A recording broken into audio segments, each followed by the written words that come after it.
that flood line on their new map is about right here. But he said that's incorrect because back in 2011, that's where the line was. So property owners made things like walls to make it that they didn't have to buy this flood insurance. Well, last year, they resurveyed the entire lake and found that the flood zone is actually ending right about there. So these condos and homes are no longer in the floodplain. They found 5 children dead. Another woman they had to rescue from inside this mobile home. She was flown to a Springfield hospital. Lee, they're actually looking at a couple different locations just around the Camdenton Walmart here. Right across 54 is the Walmart. They're looking at some land behind the store there, but they're also looking at land right in this wooded area across Highway 54. Now, they're thinking about applying for a community development block grant that would help tear these buildings down, but they say they need more support from these property owners to secure their chance at getting that grant. Now, the hospital is trying to reach out to those 135 patients that the equipment was used on, even though they believe there is a very low risk for infection.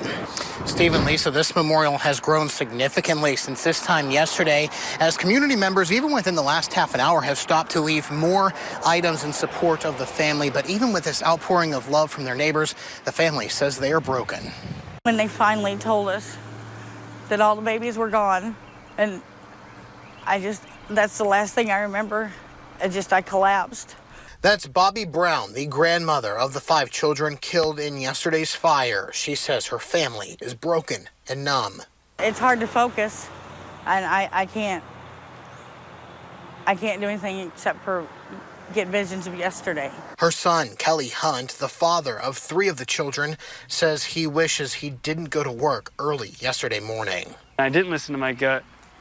I lost my family.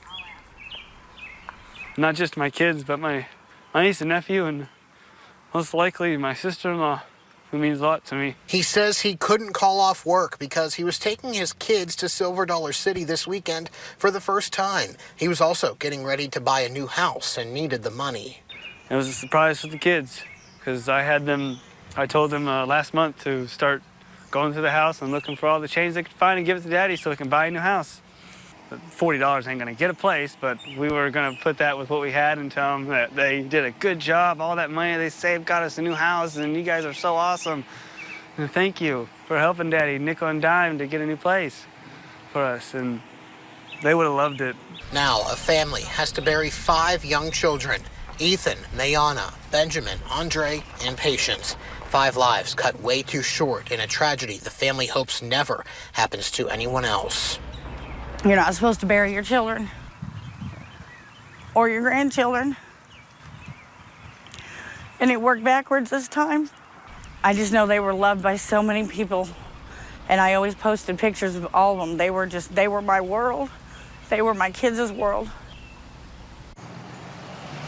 Now, investigators still don't know what caused this fire yesterday that also severely hurt Allie Malik, the mother of 2 of those children. Now, if you would like to donate to help the family pay for the funerals, you're asked to stop by Jones Truck Plaza or the Holman Howe Funeral Home. A candlelight vigil will be held Sunday evening at 4 o'clock at Ashley Park here in Lebanon. Reporting live tonight, I'm Andrew Havranek.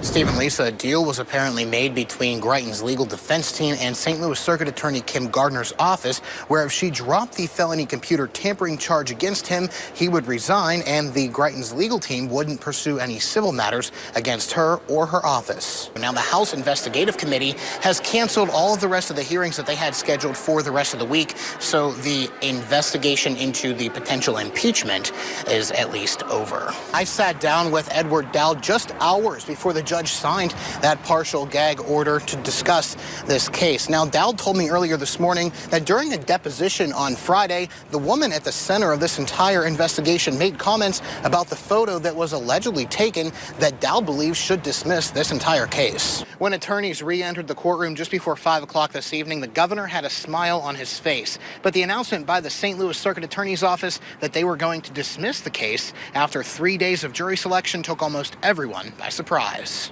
They were later disinvited.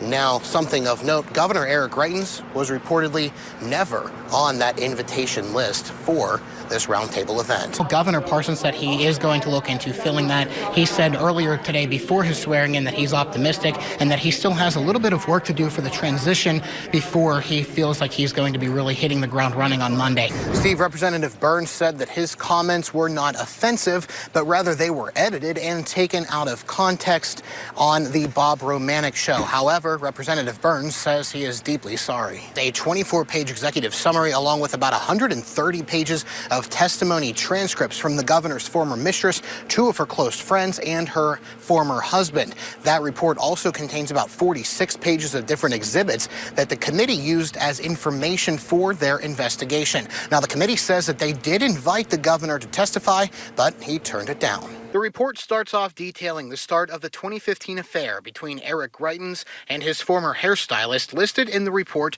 as witness 1. The report says the woman went to Greitens' home while his wife was out of town.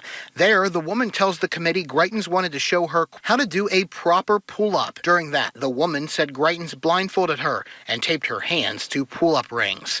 While blindfolded, the woman said to the committee she heard him take a step back and said, "I can hear like a cell phone, like a picture, and I can see a flash through the blindfold." She then tells the committee she never saw an actual picture, nor did she recall the first time she saw his phone. Just 2 days ago, the report says the woman was questioned about that again after her deposition with Greitens' attorneys, where she claimed she may have been remembering a dream about the photo.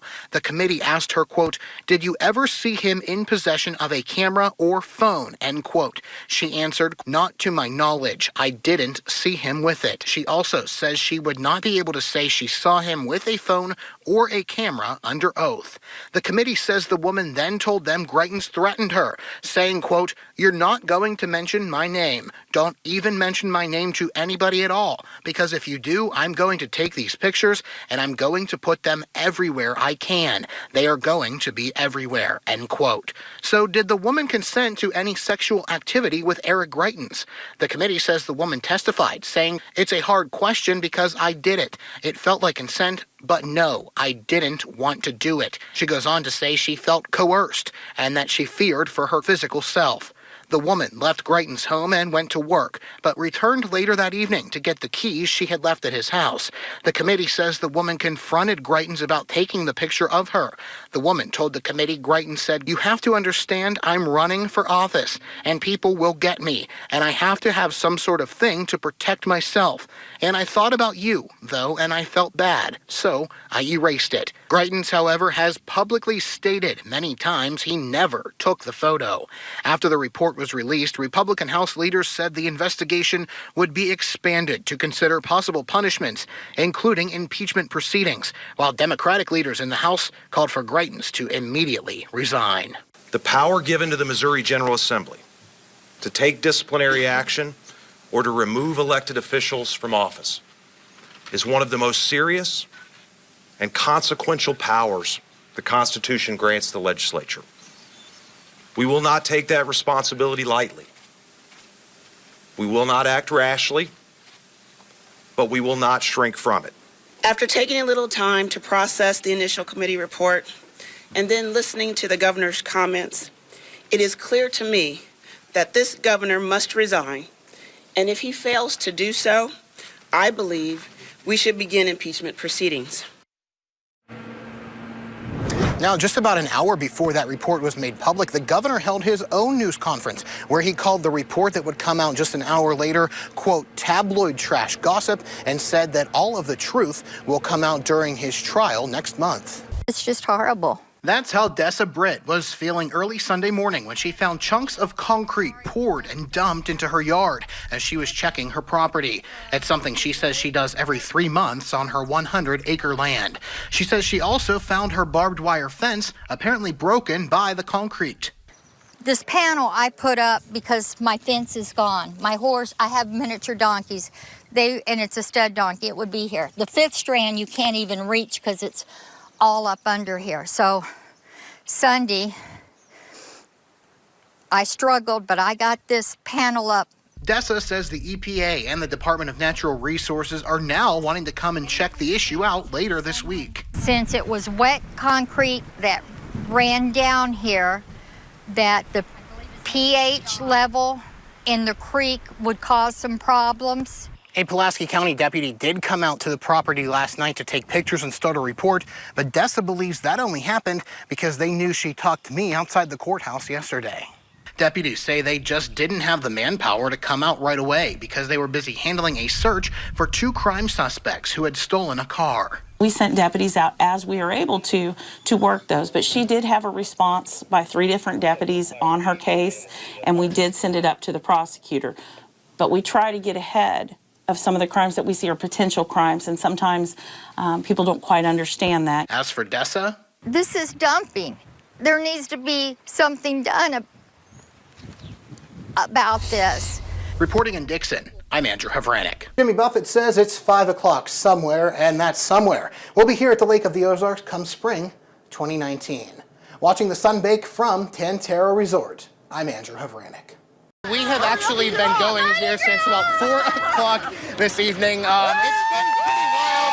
Police are beefing up patrols all across the area tonight. Be sure to watch out for any Grinches who may try and steal some of your Christmas spirit. Reporting live tonight in Warsaw, I'm Andrew Havranek. Now, Brent told me that he just wanted to have some fun with this and have a place here at the Lake of the Ozarks that can be affiliated with the Netflix show, since a lot of it was actually filmed in Georgia. Nobody was hurt in the fire last night, and as you heard, they do plan to rebuild the Sirloin Stockade. That is after they get the old one all cleaned up. Also, some silver lining tonight, the cow still standing here in Rolla. Reporting live tonight, I'm Andrew Havranek. All right, you saved the best for last, Andrew. They're rebuilding and the cow's okay. Good news.